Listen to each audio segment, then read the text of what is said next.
again, everybody. Welcome back to another episode of NB Bass, and I'm your host, Donald Patterson, joining you again for another week.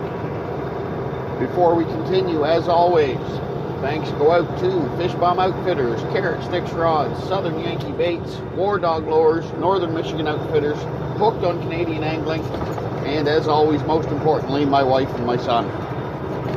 With these individuals and businesses support, it makes doing what I do so much easier. We've rolled into September, and oh, what a start to the month for some people. Although last night felt like July, not September, hot, humid, sticky, all that good stuff. We are in September, and we should be gearing up for our transitional fishery, getting into the fall, water temperatures dropping, fish feeding up, stacking up, preparing for winter. It definitely doesn't feel like it yet. So how do you know when those changes are coming? It's a guessing game to a point. We have no control over the weather. Yes, you look at the calendar, you look at your moon cycles, but at the end of the day, if the water temperature doesn't drop, they're not going to start completely getting into that fall mode. And this past weekend in Woodstock, that was evident. Yes, the tournament was a fall tournament. Well, technically not fall yet, but you get into September, you start looking for conditions to change. Well, we had two beautiful, sunny, for lack of a better term, summer days this past weekend at the NBSFA Woodstock Open. And it made it far more difficult than anticipated. Now, obviously, some guys, as always, just seem to have a nose for where the fish are laying. A lot of it comes with knowledge and experience, but for relatively new teams like Jason and myself and a few other guys out there that have only been doing this, a short while, it makes it more of a challenge. And we had I'm not going to say a great day, we had a decent day on day one on Saturday. But come day two on Sunday, it was even warmer, and we put on a pile of miles. We ran a lot of water, covered a lot of territory. We did eventually get our 5. We weighed in 5 fish, but the numbers were less, far less than what we were hoping for. But that being said, it was a learning experience. We have our championship coming up on that day one on that same body of water in less than 2 weeks' time. So to say that all that gas, all that time, all those miles, to say that that was a waste, I'll never look at any day on the water as a waste, because even if you're not catching something, you're learning something. And as long as you're learning something, it's not a waste. Was it an expensive pre-fish for the championship? Oh, heck yes. But that's just the way it goes. There is a substantial learning curve, hitting different bodies of water at different times a year, and this sort of thing. So the first series Jason and I started out fishing, we fished the Woodstock area, I believe it was late July, early August. And we did, for our first time out in that area, we did reasonably well. Well, then we've switched to the NBSFA, and all of a sudden we're fishing at the end of August, 1st of September, Labor Day weekend. And then again in the middle of September. Well, we had zero knowledge of that area. So even though, we fished Woodstock before, not at that time of year. And I'm sorry, other areas may be different, but I'm guessing even Ontario, Quebec, other northern climates, the state of Maine, Your southern areas where your weather's a little more consistent throughout the year, probably not so much. But you get into our northern climates, and 1-2 weeks can make a huge difference in what you're going to see.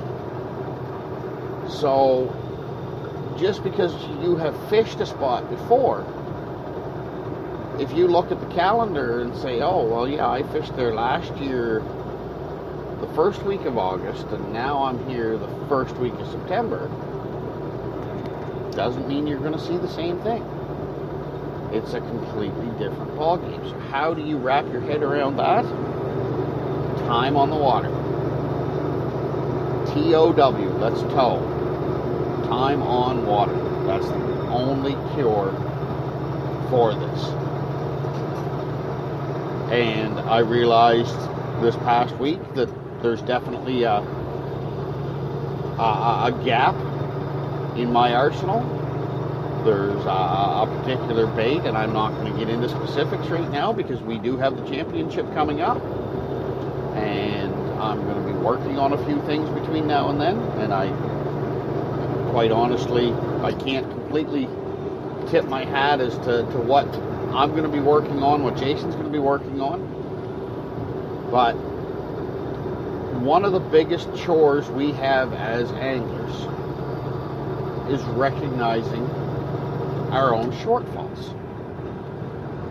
There are certain techniques, and I've discussed comfort zones before, and there are certain techniques that we will always fall back on. And it's great to have a go-to, something that you're comfortable enough with that you feel you can catch fish under virtually any situation.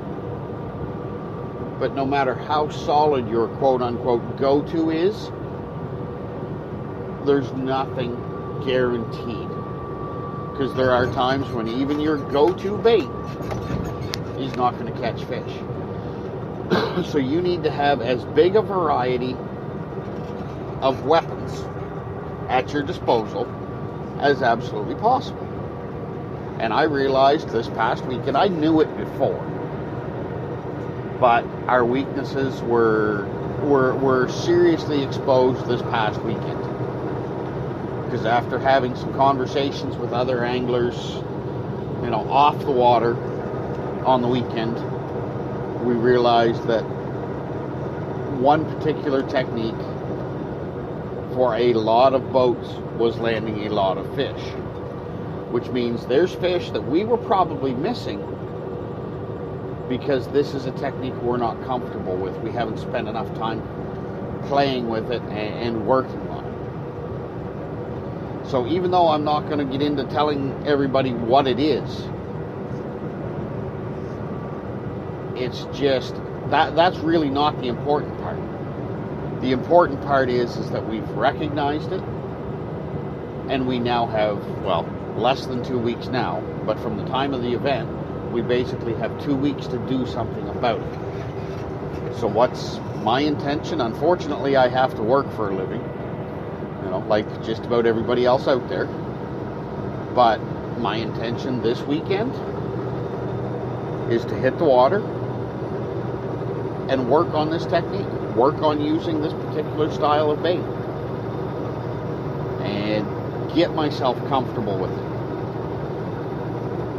Because in 2 weeks' time, when all else fails, if everything else isn't working, hopefully I'll be comfortable enough to start throwing this bait.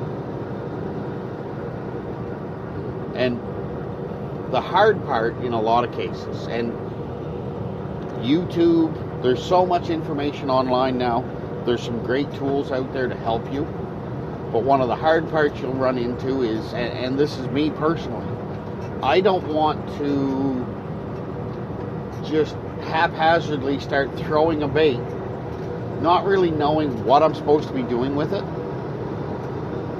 So I need to either do a significant amount of research through YouTube and reading articles, and the information's all there. It's just up to you as an angler to find it. Or find someone that you trust, someone that is sportsman enough to mentor you, I guess, to an extent, which I'm lucky enough to have a few of these individuals in my life, and get out on the water with them and have them spend some time showing you. And that way you're not going out just willy-nilly, so to speak, and developing bad habits. We all have bad habits on the water with regards to our technique. That's human nature.